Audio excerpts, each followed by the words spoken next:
गुरुकुल के सभी दर्शकों को नमस्कार।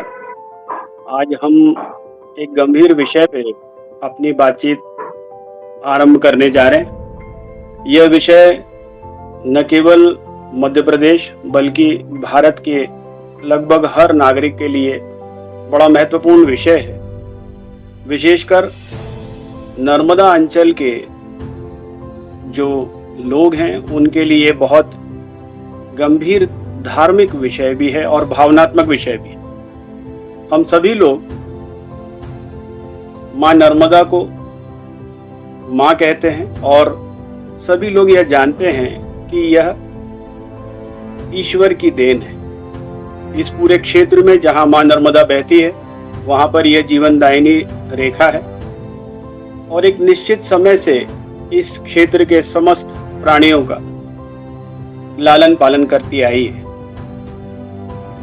विगत कुछ वर्षों में यह देखा गया है कि नर्मदा जी की धारा कहीं ना कहीं दूषित हुई है, मंथर हुई है और इसके लिए बहुत से तत्व जिम्मेदार हैं, बहुत से लोग जिम्मेदार हैं। यहाँ तक कि समाज का हर वर्ग कहीं ना कहीं इस बात के लिए जिम्मेदार है।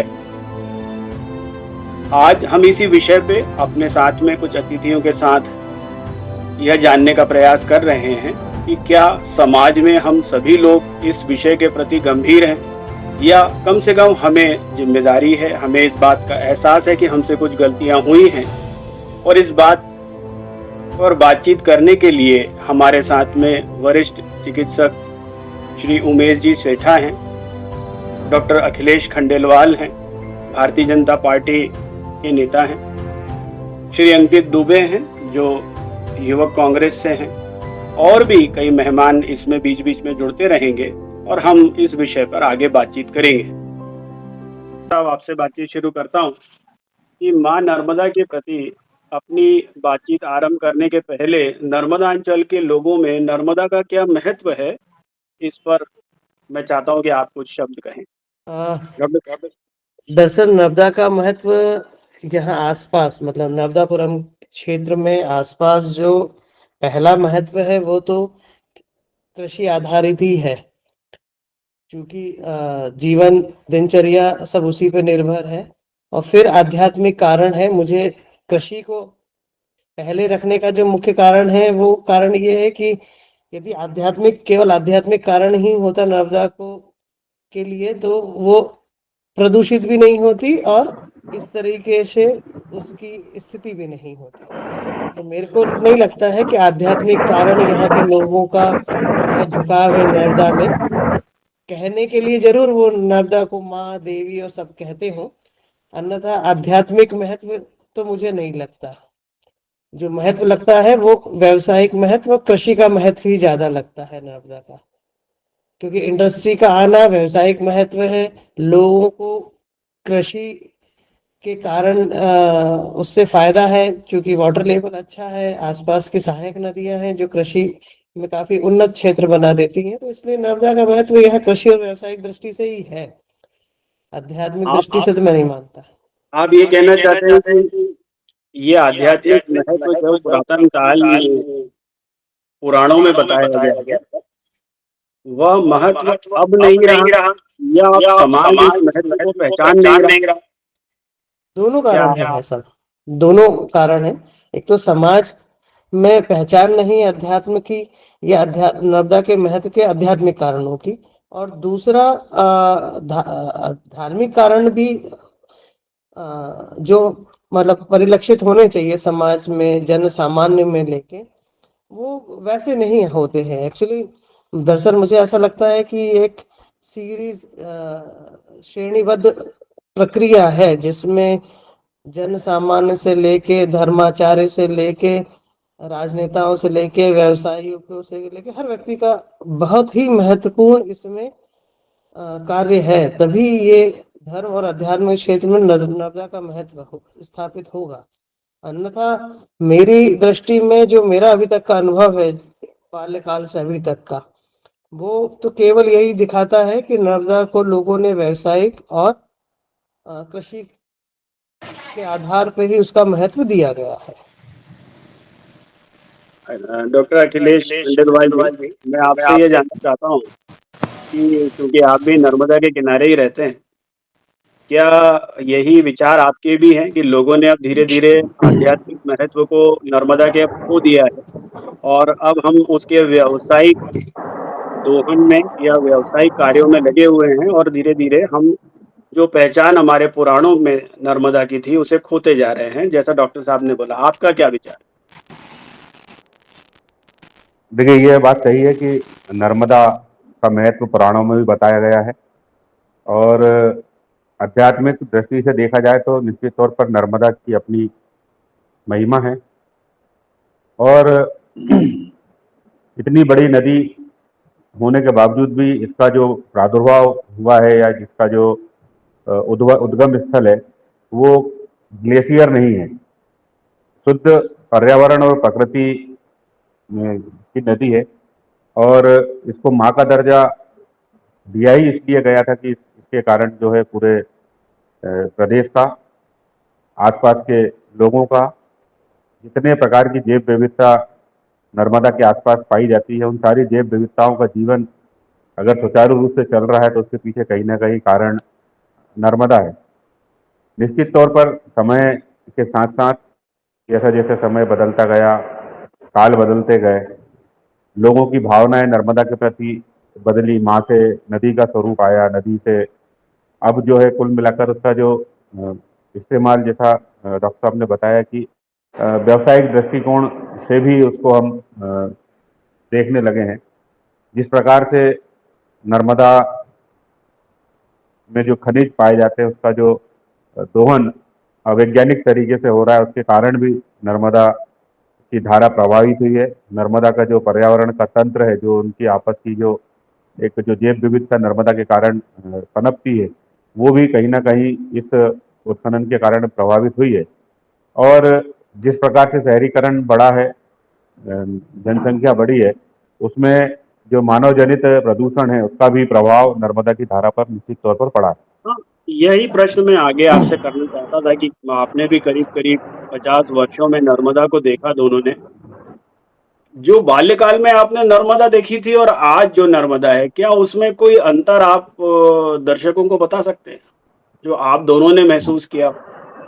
सबसे बड़ा अंतर तो जो नर्मदा पर आधारित जैव विविधता है वो प्रभावित हुई है। कई प्रकार के जीव जंतु जो हमने देखे, हमारे पूर्वजों ने देखे, जो उनसे हम सुनते थे, जो उनसे हमें कहावतें मिलती थी। नर्मदा को मगर की देवी कहा जाता है, नर्मदा में कछुआ पातल पाए जाते थे, महासीर मछली उसमें पाई जाती थी और इसी तमाम तरह की जैव विविधता नर्मदा में पाई जाती थी। परंतु कहीं ना कहीं जनसंख्या का दबाव मान लें, प्रदूषण का प्रभाव मान लें, या जो नर्मदा के आसपास उत्खनन की जो प्रक्रिया बढ़ी है उसके कारण जैव विविधता तो प्रभावित हुई है।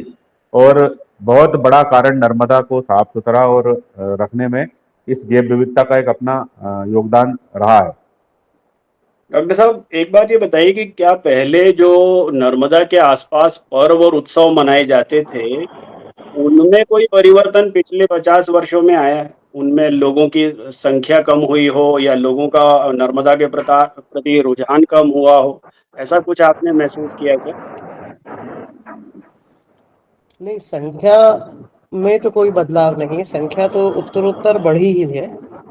मेले में भी या उस नदी के किनारे होने वाले आयोजनों में किसी किस्म की संख्या को लेके कमी या आयोजनों को लेके कमी तो नहीं है, लेकिन उनसे संबंधित आडंबरों में आशातीत वृद्धि हुई है।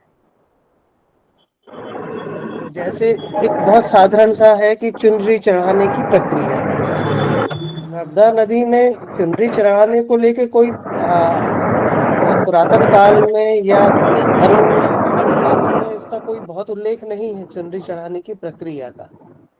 लेकिन आजकल चुनरी चढ़ाना एक प्रक्रिया का हिस्सा भी है और एक फैशन का हिस्सा भी है। इसी से तरह से नदी के किनारे वाले होने वाले आयोजनों में पहले जो छोटे छोटे मेले लगा करते थे, अब वो मेले आधुनिक मेले में बदल गए हैं। और जो आधुनिक मेले में जब वो बदले हैं तो उनके साथ साथ प्लास्टिक या उससे संबंधित वस्तुएं, उससे संबंधित आराम की चीजें, उससे संबंधित खाद्य पदार्थ, उससे संबंधित जीवन शैली की हर अशुद्धि जो है वो नर्मदा में अब मेले के साथ साथ आने लगी है। और अंकित बाबू, आपके मोबाइल में बहुत डिस्टरबेंस है, आप आवाज बंद कर लें, माइक को म्यूट कर दें। जी धन्यवाद। वो मेले के साथ आने वाली जो समस्याएं हैं वो आधुनिक जीवन शैली के कारण और जनसंख्या के कारण प्रभावित हुई हैं, और दुर्भाग्य से वो गलत दिशा में ही गई हैं, जिससे जैव विविधता को नुकसान ही हुआ है। उन मेले आयोजनों से कोई फायदा नहीं है कि उसको एक और लेके चीज है कोई। इसी से जुड़ी हुई, डॉक्टर साहब, आप दोनों से ही मेरा प्रश्न है, आप दोनों बारी बारी से जवाब दीजिएगा कि मैं हमने पुराणों में भी पढ़ा और आज भी हम ये मान के चलते हैं कि नर्मदा की परिक्रमा में हजारों लोग जाते हैं, लाखों लोग जाते हैं, लाखों लोगों की श्रद्धा होती है। उसके चारों तरफ बहुत से मठ मंदिर और ऐसे इस धर्म स्थान हैं। इन सब की महिमा में भी उत्तरोत्तर वृद्धि ही हुई, ऐसा हमको परिलक्षित होता है सामान्य रूप से। तो पहली बात तो क्या ये सही है? और ये होने के बाद उसमें सरकार ने और समाज ने अपने क्या योगदान दिए? कोई उल्लेखनीय योगदान आप लोगों को समझ में आता है क्या इसमें? डॉक्टर साहब आप बताएंगे?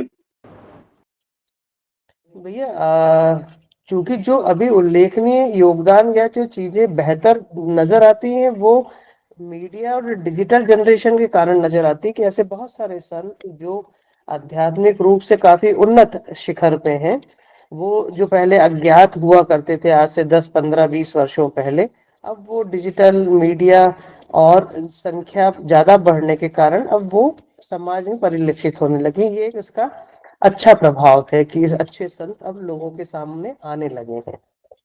लेकिन संख्या का बढ़ना हमेशा बहुत अच्छा साबित हो ऐसा नहीं होता। मेरी दृष्टि में संख्या यदि बहुत सुसंस्कृत, सुशील और पर्यावरण प्रेमी और अध्यात्म को समझने वाली हो तो ही नर्मदा का संरक्षण संभावित है।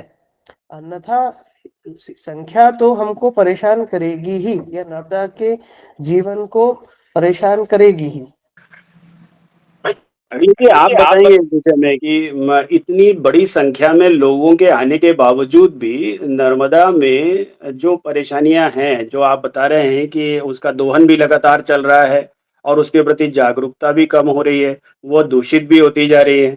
तो क्या ये लोगों की, समाज की अपनी कमी के कारण है, या अथवा इसमें कोई भाग सरकार का भी है इस जिम्मेदारी में? तो इसमें मेरा मानना है कि सरकार की अपनी जो भूमिका होती है वो कम से कम इस दृष्टिकोण में सीमित होती है। सरकार बहुत सारे नियम कानून कायदे बनाती है और उन नियम कानून कायदों का पालन करने की जिम्मेदारी जो है वो नागरिकों की होती है। तो दो तरह की व्यवस्था, एक नियम बनाना और एक नियम को पालन करना। साथ ही एक बीच का जो महत्वपूर्ण अंग होता है वो होता है एग्जीक्यूशन वाला जो पार्ट होता है, जो सरकार के बनाए हुए नियमों का पालन कराने का काम करती है। वो प्रशासनिक व्यवस्था है, वो कहीं ना कहीं गैर जिम्मेदार हुई है। सरकारों ने अपने स्तर पर अनेक प्रकार के काम किए, नर्मदा को प्रदूषण से बचाने के लिए तमाम तरह की योजनाएं लागू की, उनको अमली जामा पहनाने के लिए तमाम तरह के जो शासकीय अशासकीय संगठन होते हैं उनके माध्यम से लोगों के बीच में जागरण करने का काम किया। सबसे महत्वपूर्ण काम जो शहरी प्रदूषण, जो मानव जनित प्रदूषण होता है, जिसको ड्रेनेज या सीवर हम लोग बोलते हैं आमतौर की भाषा में, उसको को दूर करने के लिए सरकार ने महत्वपूर्ण योजना बनाई जो अपने स्तर पर काम भी कर रही हैं। पर कहीं ना कहीं जब तक जनता की सहभागिता नहीं होगी, जनता की भागीदारी नहीं होगी और जनता ये नहीं समझेगी कि नर्मदा नदी नहीं, हमारी जीवनदायिनी है, हमारी माँ है, तब तक सरकार के जो प्रयास हैं वो मुझे लगता है कि नाकाफी रहेंगे। तो जनता को ही जागरूक होने की आवश्यकता है। अंकित दूसरा, भैया आप धार्मिक जो हमारे आयोजन है अधिकांश तौर पर अभी मनोरंजन के तौर पर वो आयोजन किए जाने लगे। उसमें जो एक भावना होती थी उस आयोजन के पीछे, जो धर्म की जो कर्म कांड की और बाकी जो चीजें हैं, जो करने का काम हमारे पूर्वज किया करते थे, वह कहीं ना कहीं अभी मनोरंजन के स्तर पर तब्दील होती जा रही है। और ये एक घातक परिणाम भी इसके आने की संभावना है, क्योंकि अगर हम भावनात्मक रूप से किसी चीज से नहीं जुड़ेंगे तो उसका जो महत्व है वो कहीं ना कहीं कम होता है। अखिलेश भैया, मैं एक बात फिर ये आपसे समझना चाहता हूँ, जो पक्ष आपने रखा। हाँ पंडित जी प्रणाम, मैं परेश पाठक हूँ। हम लोग अभी नर्मदा के ऊपर बात कर रहे हैं और उसमें एक बात अखिलेश खंडेलवाल जी ने रखी कि धीरे धीरे नर्मदा के आसपास जितने भी संत विराजते हैं या जितने भी धार्मिक संगठन काम करते हैं, उन्होंने जागरूकता बढ़ाई, इसमें कोई शक नहीं। लोगों का आना हर त्योहार पर निर्बाध रूप से चल रहा है, लेकिन जो भावनात्मक संलग्नता थी, वो भावनात्मक संलग्नता लोगों की कम हुई। मेरा प्रश्न आपसे ये है कि चूंकि आप कथावाचक संघ के अध्यक्ष हैं और आप उन तमाम लोगों के बीच में उठते बैठते हैं जो लोग इस प्रकार की भावना के जागरण का कार्य निरंतर करते हैं, मैं आपसे प्रश्न यही है कि क्या ऐसा कैसे संभव है कि आज जब पूरे देश में अलग-अलग जगह पर अलग-अलग धार्मिक स्थलों पर अभी जैसे कुंभ लगने वाला है, या अपन ने देखा लोगों की धार्मिक भावनाएं बहुत उफान पे हैं, तो ऐसे समय में नर्मदा के प्रति लोगों की उदासीनता का कारण क्या है? आवाज आ रही है? जी आ रही है, बोले। जी, सभी को सादर नर्मदे हर। नर्मदे। नर्मदायै नमः प्रातर् नर्मदायै नमो श्री नमस्ते नर्मदे देवी त्राहि माम भवसागरात्। ये मां नर्मदा के स्वच्छता अभियान को लेकर के हम सभी जिस विषय को लेकर बैठे हैं, बड़ा उत्तम कार्य है। और मैया नर्मदा के विषय में जितना कहा जाए, शास्त्रों में इसका वर्णन आता है कि सर्व तीर्थेषु यत् पुण्यम, सारे तीर्थों में स्नान दान इत्यादि करने का जो पुण्य फल है, स्नान आदि करने का पुण्य फल मिलता है, बड़े बड़े यज्ञ आदि करने का जो फल मिलता है, उन सब का फल एक साथ मां नर्मदा के दर्शन करने से मिल जाता है। लेकिन लोगों को जो है इस विषय में जागरूक हम सभी कर रहे हैं समय समय पर कथाओं के माध्यम से। और दूसरी बात यह है कि मां नर्मदा के पुण्य फल को समझने की आवश्यकता सभी के लिए, ऐसा नहीं। हेलो नर्मदे जी हर। हाँ, जी जी बोले ना। सर्व वेदेश ज्ञानम, सारे वेदों में जो भी ज्ञान है, इन सब की प्राप्ति मां नर्मदा के दर्शन करने से मिल जाती है, इस सारा पुण्य प्राप्त हो जाता है। लेकिन हम देखो क्या है कि हम सभी प्रयास कर रहे हैं, सभी प्रयास करते भी हैं, हम जितने बैठे हैं अपने अपने स्तर पर प्रयास करते हैं। हम लोग जो हैं, हमारी मां नर्मदा कथा नर्मदापुर कथा व्यास मंच है हमारा, और हम समय समय पर जाकर के कथाओं के जो कथा व्यास जो हैं, वो तो कहते ही समझाते ही हैं, इस प्रयास को आगे निरंतर बना रहे, चलता रहे कि मैया नर्मदा को हम सभी सुरक्षित रखें, संरक्षित रहें, और इसमें कभी प्रदूषण न हो, हम स्वयं प्रदूषण न करें, ऐसा संकल्प बहुधा हम लोग दिलवाते हैं। उसमें से अधिकांश लोग इसका पालन करते हैं, कई विस्मरण हो जाता है या ध्यान नहीं देते हैं, ये उचित नहीं है कहीं से। और हम सबको जैसे स्नान इत्यादि करते हैं लोग बाग, उसमें कई बार अपने वस्त्र इत्यादि छोड़ जाते हैं, नहीं करना चाहिए। साबुन लगाते हैं, हम लोग तो नित्य मैया नर्मदा में स्नान करने वाले लोग हैं, तो पंडित जी स्नान एक मिनट रोक रहा हूँ मैं आपको, एक मिनट रुकिए। मैं बताइए। एक बार इस प्रश्न को दोबारा आपसे समझना चाहता हूँ। जी जी क्या है कि हम भी सलकनपुर से लेके और तमाम जगह पर जहाँ जहाँ पर आश्रम हैं, उन सभी आश्रमों में हम जाते हैं और कई कथाओं को हम लोग सुनते हैं। जी मगर जहाँ तक मुझे ध्यान पड़ता है कि मैंने किसी कथावाचक को व्यासपीठ से नर्मदा के संरक्षण और स्वच्छता पर बात करते हुए नहीं सुना। मुझे ऐसा लगता है कथावाचक जो हैं, जिन कथाओं को कर रहे हैं, चाहे वो शिव की कथा हो या भागवत हो, वो उल्लेख तो करते हैं कि हम जी यहाँ जी पर जो भी बैठे हैं, मगर उसके लिए एक डेडिकेटेड 5 मिनट का समय देना, या जैसे आप बता रहे हैं कि वो स्नान करें तो भाई डुबकी लगाना एक अलग बात है, और उसमें साबुन और शैम्पू और ये सब के साथ में स्नान करना एक अलग बात है ना? इस तरह जी की बातचीत करने के लिए उसका कारण मेरा ये प्रश्न करने का ये है कि सबसे अधिक उस क्षेत्र की जनता अगर भगवान के बाद किसी को मानती है तो वो धर्म के गुरुओं को और कथावाचकों को मानती है। लेकिन सत्य। कथावाचक व्यासपीठ से जितना समय नर्मदा के संरक्षण पर देना चाहिए, जी उतना समय देने का नहीं देती, ऐसा मेरा मत है। बाकी आप भी और पैनल में और भी लोग हैं। बाकी एक एक बार फिर से आप इस बात को थोड़ा-सा स्पष्ट करें कि क्या जी आप लोगों ने अपने जो संघ के लोग हैं कथावाचकों का, उसमें जी कोई ऐसा इंस्ट्रक्शन कभी दिया है क्या? या इस तरह का आपको जानकारी है क्या? जी जी। पहली चीज तो ये कि हमारा जो संघ है, जी, कथावाचक व्यास मंच है, जी, इसमें जो हमारे कथा व्यास हैं, जहाँ कथा होती है, मैं जहाँ हर लगभग प्रयास करता हूँ कि मैं वहाँ पहुँचूँ, जी, मैं वहाँ पहुँचता हूँ। जी। और जब हम वहाँ पहुँचते हैं, नर्मदा मैया के संरक्षण और उसको प्रदूषित होने से बचाने के हम स्वयं चर्चा करते हैं इस चीज़ की मंच पे माइक लेकर के। जी, जी, जी। प्रयास क्योंकि हम स्वयं करते हैं इसलिए हम उसको व्यक्त कर सकते हैं। जी। बाकी हम और प्रयास करेंगे, जैसे आपने कहा कि कई कथाओं में हम गए हैं, तो वहाँ मेरा अपनी। बस इतना ही निवेदन है कि आपको मैंने जैसे बार-बार बोला कि उस क्षेत्र की जनता ईश्वर के बाद अगर सबसे ज़्यादा किसी को स्नेह करती है, सम्मान करती है, तो वो धर्म गुरुओं का करती है और कथावाचकों का करती है। मैंने देखा लाखों लाख लोग इन कथाओं में पहुँचते हैं, है ना? बिल्कुल। और उन लोगों के पहुँचने का मैं और सवाल मेरा नहीं है, सवाल आप समझिए भारतीय जनता पार्टी के एक ज़िम्मेदार व्यक्ति हैं डॉक्टर अखिलेश खंडेलवाल, उनका कहना ये है कि जो जागरण या जो भावना हमें लोगों के मन में पैदा करनी थी, वो भावना हम सब मिलके नहीं कर पाए, सब मतलब सब। और इन हम्म। इन सब में एक बहुत बड़ा सहयोग जी जी आपसे और आपके जैसे और तमाम कथावाचकों से हम जी लोग चाहते हैं, माँगना चाहते हैं।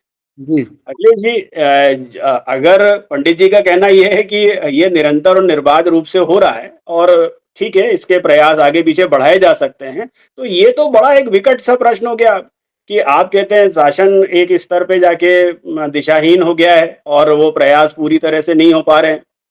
आप कहते हैं कि प्रशासन जो है वो उतना संवेदनशील नहीं है या उसका क्रियान्वयन की समस्या है।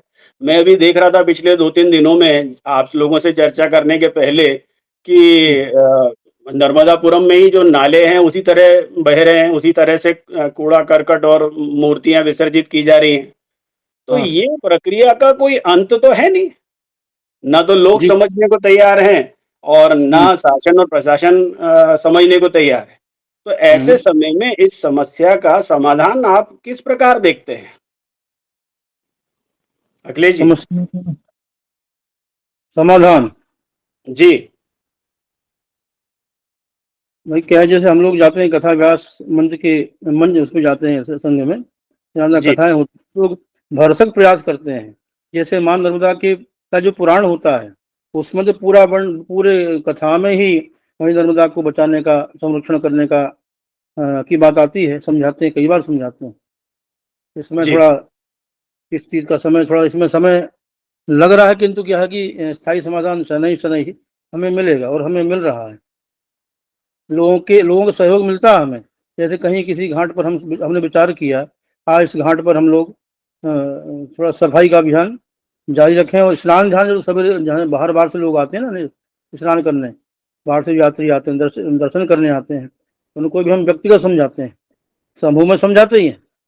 ये हमारा जी, प्रयास रहता है कि मैया नर्मदा येन केन प्रकारेण स्वच्छता को प्राप्त हो, संरक्षण से मिले। और जितने भी नाले मिल रहे हैं, अब नाले की कई बार चर्चा हुई है, अगले जगह भी ज्ञात इस विषय में तो मैं चर्चा करते रहता हूँ, लेकिन इसके समाधान के लिए हमें कुछ ना कुछ उपाय खोजना पड़ेगा।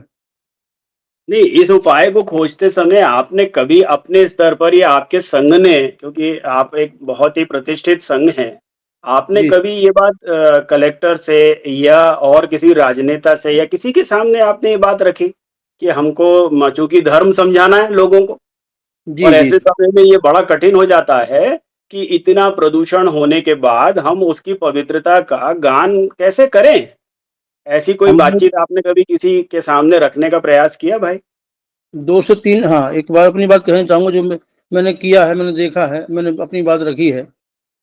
कलेक्टर मैडम या कलेक्टर सर जो थे इसके पहले भी, हमारी जी। मीटिंग 2 से 3 बार मीटिंग हुई है। हम हर मीटिंग में जब भी योग बनता है, अपनी बात रखते हैं कि माँ नर्मदा के संरक्षण के लिए या ऐसा कोई उपाय हम लोग सब मिलके करें, तो मैया नर्मदा बचेगी, रक्षा होगी, उसकी संरक्षण होगा और शुद्धता बनी रहेगी माँ नर्मदा के जल की। इसमें नाले वगैरह जो पानी मिल रहा है वो भी बंद होना चाहिए। तो सभी ने आश्वासन दिया कि हम इसके लिए निरंतर उपाय कर रहे, जारी रखें, सरकार के द्वारा माध्यम से भी हो रहे हैं। ऐसा उन महोदयों ने हमें ऐसा वचन दिया। इसके बाद तो मुझे दिख नहीं रहा कुछ ऐसा हो रहा हो, तो हम अपने स्तर अभी पर ही, आपको ऐसा कुछ होता हुआ दिखता नहीं। नहीं, नजर नहीं आ रहा मुझे। ठीक है, तो इस प्रश्न का उत्तर एक बार अपन अखिलेश जी से लेके देखते हैं। अखिलेश जी, आप तक मेरी आवाज आ रही है? डॉक्टर साहब चलिए, जब जब तक आपसे जी बात आ हो रही रही है। है। हाँ, ये अखिलेश भैया, पंडित जी का कहना यह है कि बार बार प्रयास करने के बावजूद भी जो हल शासन और प्रशासन से जनता उम्मीद करती है, वो हल उन्हें दिखता नहीं। अब मेरा प्रश्न ये है कि इस सब के बाद में कहाँ जाएं, इस समस्या का समाधान ले कैसे? प्रशासन आखिरी में आता तो शासन के कंट्रोल में ही है, और शासन की व्यवस्था में पिछले 20 वर्षों से आप ही लोग हैं। तो ऐसे समय में समस्या का समाधान ढूंढने जाएं कहाँ, कैसे ढूंढें? देखिए, इसमें मेरा कहना यह है कि सरकार ने अपने स्तर पर इस विषय को बहुत गंभीरता से लिया और मूल जो विषय नर्मदा के प्रदूषण का नर्मदापुरम के आसपास है, वो विषय जो है, जो हमारे शहर के नाले नर्मदा में मिल रहे हैं वो कैसे बंद हों। इसके लिए सतत प्रयास के पश्चात हमारे जो तत्कालीन मुख्यमंत्री पूर्व में थे शिवराज सिंह चौहान जी, उन्होंने एक सीवर ट्रीटमेंट प्लांट की योजना नर्मदापुरम के लिए स्वीकृत की। लगभग 150 करोड़ से ऊपर से उसका काम यहाँ पर चल रहा है। कई तरह की तकनीकी समस्याएं, कई तरह की सामाजिक समस्याएं, कई तरह की व्यक्तिगत समस्याएं, कई तरह की राजनीतिक समस्याओं के बीच में भी उस योजना के क्रियान्वयन का कार्य सतत चल रहा है। कई तरह की दिक्कतें आई। पहले जिस कंपनी ने उसका ठेका लिया था वो किसी कारण से उस ठेके को छोड़ गई। फिर कोरोना का समय आया, फिर जो दूसरी कंपनी ने ठेका लिया था वो भी छोड़ के चली गई। अब तीसरी कंपनी उसमें काम कर रही है, तो अनेक तरह की परेशानियां उसको सामना करना पड़ रहा है। जैसे कहीं पर खुदाई करने जाती तो वहाँ लोग उसका विरोध करते हैं कि हमारी सड़कें खोद रहे हैं, उसका रजिस्ट्रेशन नहीं हो रहा है, रजिस्ट्रेशन हो रहा है तो कच्चा हो रहा है। फिर बारिश आ गई तो बारिश में काम नहीं होना चाहिए, कीचड़ फैलती है। फिर अभी खुदाई हो रही थी तो दीपावली आ गई, बाजार में जब खुदाई का मौका आया तो व्यापारियों ने कहा कि हमारा व्यापार व्यवसाय इससे प्रभावित होगा। तो उस कारण वो इस तरह की तमाम परेशानियों के बीच में भी वो काम चल रहा है। और जिस गंभीरता से कब तक पूर्ण मध्य होने प्रदेश की सरकार, संभावना है इसमें? इसकी पहले जब ये बना था प्रोजेक्ट, तो कब तक बना था, क्या पहले समय जब ये था प्रोजेक्ट बना था तो 2018 उसको कंप्लीट होना था, पर जी। तमाम प्रकार के सर्वे और अन्य चीज़ें होते होते वो बड़ा बीच में कोरोना, जैसे मैंने आपको बताया, कोरोना का पूरा समय गया। फिर उसके बाद वो जिस कंपनी ने टेंडर लिया था वो टेंडर छोड़ गई। फिर पुनः टेंडर की प्रक्रिया हुई। तो अभी अ, मुझे लगता है कि 1 आध साल का समय और उसमें लगना चाहिए कि जो हमारी मूल समस्या है हमने नर्मदापुरम में, कि हमारे यहाँ के जो नाले नर्मदा में मिलते हैं वो बंद हो जाना चाहिए।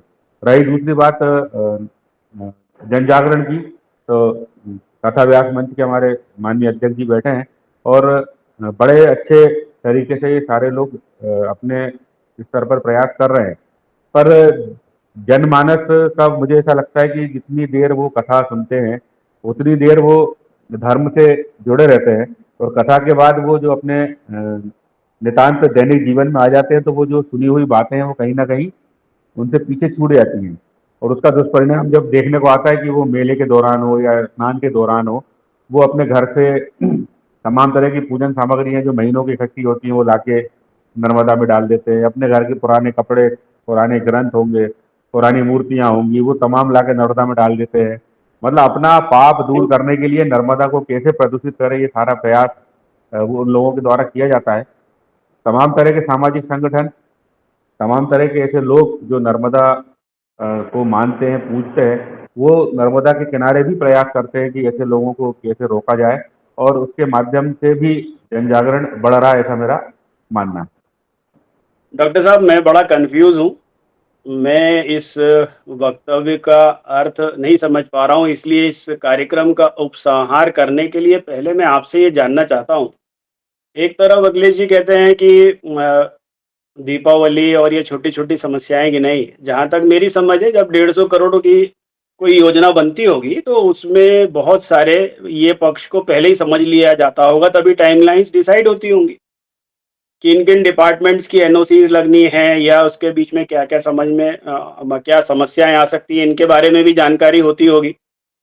या ये समझ लीजिए, कोरोना को छोड़ के ऐसी कोई समस्या नहीं होगी जिसके ऊपर चर्चा नहीं की गई होगी। तो क्यों डिले हुआ, इस बात का जवाब, ये प्रश्न जनता के मन में भी होगा, मेरे मन में भी आता है।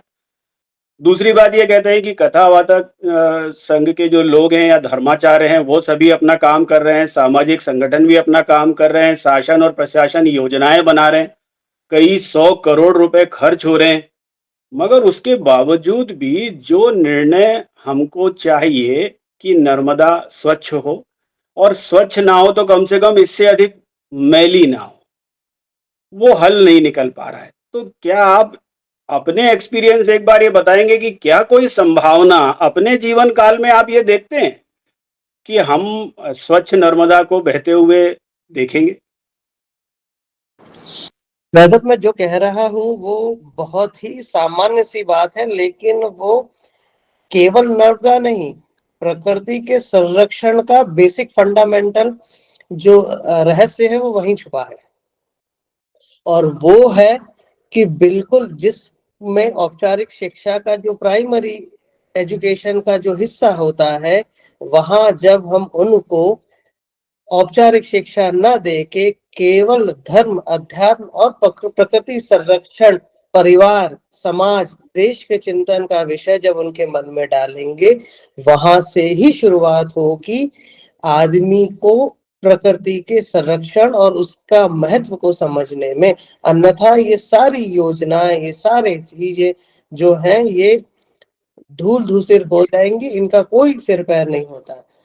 अब रही अखिलेश भाई ने जो बात कही कि सरकार ने अपना काम किया, देखिए सरकार व्यक्ति विशेष की नहीं होती है, सरकार उस जगह पे चुने हुए लोगों की होती है, और उनका निर्णय कभी भी, चाहे वो किसी की भी सरकार हो, चाहे बीजेपी हो, कांग्रेस हो, वो विषय नहीं है, लेकिन निर्णय वो लेती है पब्लिक डोमेन में, पब्लिक के फायदे के लिए। लेकिन दुर्भाग्यवश प्रशासन में और हम जैसे सामान्य लोग, चाहे धर्माचार्य हो, चाहे पंडित हो, चाहे कर्मकांडी ब्राह्मण हो, चाहे समाज के प्रतिष्ठित लोग हो या जन सामान्य व्यक्ति हो, हर आदमी जब तक व्यक्तिगत रूप से वो जिम्मेदारी महसूस नहीं करेगा कि हमको इसको ठीक करना है, तब तक नहीं होगा। उदाहरण के तौर पे जिस ठेकेदार ने जिस ठेका लिया, उसको ये मालूम होगा कि ये विषय नर्मदा का से जुड़ा हुआ अध्यात्म का, तो आवश्यक ये भी है कि वो ठेकेदार को भी उस नर्मदा से प्रेम होना चाहिए।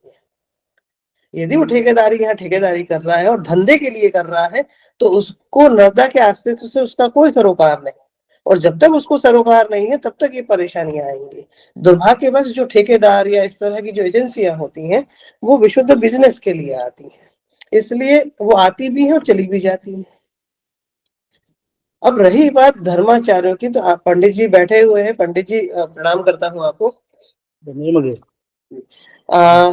मेरा हमेशा से ये कहना है कि मैं सब धर्माचार्यों से और व्यासपीठ से सबसे ये कहता हूँ, आग्रह करता हूँ कि कुछ भी नहीं, हमेशा केवल 2 लाइनें जरूर आप लोग कहा करिए कि नर्मदा दर्शन की नदी है, उसको छूना पाप है। इस मैं बहुत ज्यादा अध्यात्म का मैं छात्र नहीं हूँ, अध्यात्म मेरा विषय भी नहीं है, लेकिन प्रकृति विज्ञान को मैं बहुत अच्छे से महसूस करता हूँ, इसलिए मैं ये जरूर जानता हूँ कि इस धरती की सबसे पुरातन यदि कोई प्राकृतिक वस्तु है जिसको प्रकृति ने, सृष्टि ने सबसे पहले इस धरती पर रचा है, उसमें से नर्मदा एक नदी है। हिमालय उसके सामने बहुत नौनिहाल बच्चा है। इसका मतलब हिमालय से पैदा होने वाली नदियां भी सिर्फ नर्मदा के बाद की नदियां हैं। ठीक है डॉक्टर साहब, मैं इस बात को यहाँ पर एक विराम देने के पहले आप सभी की बातों को एकत्र करके ये कहना चाहूँगा, हम सभी एक बात से तो सहमत हैं कि कहीं न कहीं जहाँ नर्मदा को होना चाहिए, वहाँ नहीं है। इस बात पे भी हम सहमत हैं कि जितनी जागरूकता जनता में होनी चाहिए थी, वहाँ नहीं है।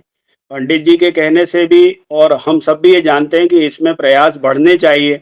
ये ज़रूर मैं आप लोगों से एक बार निवेदन करूँगा कि एक बार फिर से अपन कुछ 100 संगठनों को, चाहे वो स्वयंसेवी संगठन हों, चाहे वो धर्माचार्य हों, चाहे वो कथावाचक हों, उनको एकत्र करें और इस विषय को एक मासिक विषय बनाएं और इसमें कोशिश करें कि चाहे वो विचारधारा के विरोधी हों, उन्हें भी सम्मिलित करें, चाहे वो शासन और प्रशासन के लोग हैं, उन्हें सम्मिलित करें, चाहे वो छोटे से छोटा एक सफाई कर्मचारी या उसका संघ ही क्यों ना हो, जो उसके आसपास सफाई कर रहा है, उनको सम्मिलित करें और बार-बार ये प्रश्न करें कि क्या आपको ऐसा नहीं लगता कि हम में से कुछ लोग अपने कार्य को गंभीरता से नहीं कर रहे हैं?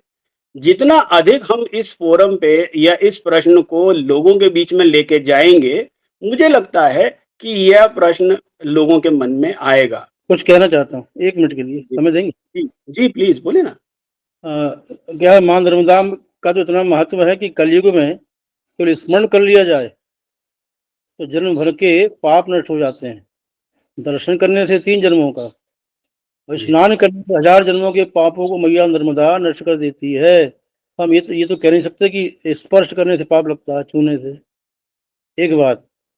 दूसरी बात ये कि माँ नर्मदा के तट पर हम लोग कई बार प्रयास करते हैं कि कुछ लोग बाहर से आते हैं, हम लोग कहते हैं भाई इसमें ऐसा ऐसा पदार्थ कोई छोड़ो मत कि इससे माँ नर्मदा दूषित हो। हो जाए। तो वो लोग क्या कहते हैं कि पहले पंडित जी वो नाला जो बह रहा है उसको बंद करवा लो। ऐसी कई बार हम लोग सुनने को मिली बातें। एक पीड़ा होती है मन में सुनने को, सुन करके। ये बस कठिन विषय है, यही तो मैं कह रहा हूँ। अखिलेश भैया से मेरा बार-बार प्रश्न यही है और जो कष्ट आपको हो रहा है, मुझे लगता है इस कष्ट का सबसे अधिक जो कष्ट सहते हैं ना, वो अखिलेश जी सहते हैं। जी मुझे समझ पता रहे है कि पिछले पिछले कई वर्षों से उन्होंने जूते भी नहीं पहने। हो, हम जान रहे हैं। सर्दी, गर्मी, बरसात जब हम कहीं जाने-आने में परेशान होते हैं, तो वो भी होते ही होंगे। बिल्कुल। अंकित बाबू, एक बार आप अपनी बात फिर रखने का प्रयास करें। मैं उस समय ऑडियो क्लियर नहीं था, भैया शायद यहाँ से आपकी बातचीत ठीक हो। जी, मैं क्षमा चाहूँगा भैया, क्लाइंट्स के भी फ़ोन आ रहे थे उस समय। अस्पताल में समय देता हूँ मरीजों का समय था भैया ओपीडी का। जी, जस्ट अभी मैं अस्पताल से निकला। सभी महानुभावों को प्रणाम भैया। जैसा कि मैं जितना सुन पाया, सभी लोगों को सब बेहतरीन देता है, सब बहुत अच्छी बातें रख रहे थे। मेरा उसमें कुछ मानना ये है कि एक हिस्टोरियन का मैंने पढ़ा कि civilisation is nothing but people living river side. मतलब जहाँ-जहाँ नदी है वहाँ-वहाँ सभ्यता पूरी दुनिया विकसित हुई है। जी, पहले के समय जैसे कि मेरे पूर्व वक्ता सम्माननीय उमेश जी, आप सब लोगों ने बोला कि पहले के समय जो हम करते थे, हमारा धार्मिक महत्व था, आज हमारा व्यावसायिक महत्व है। जी, वो व्यावसायिक महत्व हमारे खुद के स्वार्थों के कारण तो है ही है, लेकिन आज के परिवेश के कारण भी है कि जी, हमारी जीवन यापन, हमारी लिविंग सब जुड़ी हुई है उससे। मैंने एक कटु विडंबना मैंने निष्कर्ष निकाला कि हम लोग एक समाज के तौर पे थोड़ा नीचे गिर गए, नीचे पायदान पे आ गए कि हमें जिस चीज को खराब कर रहे हैं हम उस चीज को पूजनीय बना दे रहे हैं। थेम्स जी, पूजनीय नहीं है, थेम्स पूजनीय नहीं है, लेकिन हम उसको वो लोग स्वच्छ रख रहे हैं। कारण है कानून। अखिलेश भैया और आप लोगों की जो पहले चर्चा हो रही थी कि यार सरकार तो कर रही है लेकिन लोग नहीं कर रहे हैं। मेरा ऐसा मानना है ताली दोनों साइड से बजती है। जी, आज की स्थिति में हम बहुत सौभाग्यशाली है, हम होशंगाबाद वाले अखिलेश भैया। क्यों भैया? कि पानी की उपलब्धता पर्याप्त है। मैं जी, आपके यहाँ भोपाल में कुछ समय रहा तो अखिलेश भैया गर्मी में पानी चले जाता था तो रात में टंकी पे ताला लगा के रखते थे। और चूंकि हम सब लोग स्टूडेंट थे तो क्या होता था, एक दूसरे की टंकी से पानी चुरा लेते थे क्योंकि नहाने को नहीं है भाई। और यहाँ एक नल बह रहे हैं। नहीं, आपसे मेरा प्रश्न दूसरा है अंकित भैया कि ये जो प्रश्न आप अभी कह रहे हैं, ये जी आपने कभी जाकर अपने विधायक जी या अपने इसके पहले अखिलेश भैया जैसे महापौर थे या ऐसे तमाम उन लोगों से जो भारतीय जनता पार्टी के एक जिम्मेदार नेता हैं। इन लोगों से ये प्रश्न किया कि आप लोगों को अखिलेश पिछले 20 वर्षों से आपके शासन है, आप क्यों नहीं इसको ठीक कर पा रहे हैं? ये अखिलेश भैया प्रश्न से मेरा संवाद निरंतर रहा, जी। पार्टी लाइन से हटके, क्योंकि वो सुलभ थे। उनसे मेरी अक्सर बात होती थी। बोलते भाई मैंने अपने स्तर से शुरुआत करी है, शुरुआत अपने स्तर से होनी चाहिए। उन्होंने चप्पल तक त्याग दी। आप सोचिए कि ठंड गर्मी बरसात भैया कैसे मैनेज करते होंगे, भैया जाने। नहीं, मेरे लिए महत्वपूर्ण ये नहीं है। मेरे लिए महत्वपूर्ण ये है कि एक विपक्ष के रूप में आप लोग ऐसा क्या कर रहे हैं? मैंने तो कोई ऐसा आंदोलन या कोई ऐसी ज्ञापन देते हुए कांग्रेस को नहीं देखा, कोई आंदोलन करते हुए नहीं देखा इतने वर्षों में। कांग्रेस समय समय पे करती आती है भैया आंदोलन। आप थोड़ा और दृष्टि बनाए अखबारों में। हम्म, ठीक है, आप इसकी कोई अगर इस तरह का आपने आंदोलन किया हो तो आप उसकी जानकारी मुझे भेजिएगा, क्योंकि जब आप अभी नहीं थे तो मैंने यही बात कही कि ये एक निरंतर प्रक्रिया है। अपन इस विषय को हर महीने एक फोरम पे उठाएंगे और मैं चाहूंगा कि अगली बार भी आप ही आएं और उन सारे अपनी जिम्मेदारियों में जो आपने निभाई है समाज के प्रति, एक जिम्मेदार विपक्ष के प्रति के रूप में, तो आप वो लेके आएं और अपन इनसे दोबारा पूछेंगे और कोशिश करेंगे शासन के और प्रशासन के उन लोगों को इस फोरम पे लाने की कि क्या हम मिलकर कुछ ऐसा कर रहे हैं। यहाँ तक तो हर व्यक्ति मान रहा है कि कहीं ना कहीं कमी है, लेकिन इसके आगे क्या करना है इसकी तैयारी हमको आगे करनी है। एक बार फिर आप सभी लोगों का जुड़ने के लिए बहुत बहुत धन्यवाद।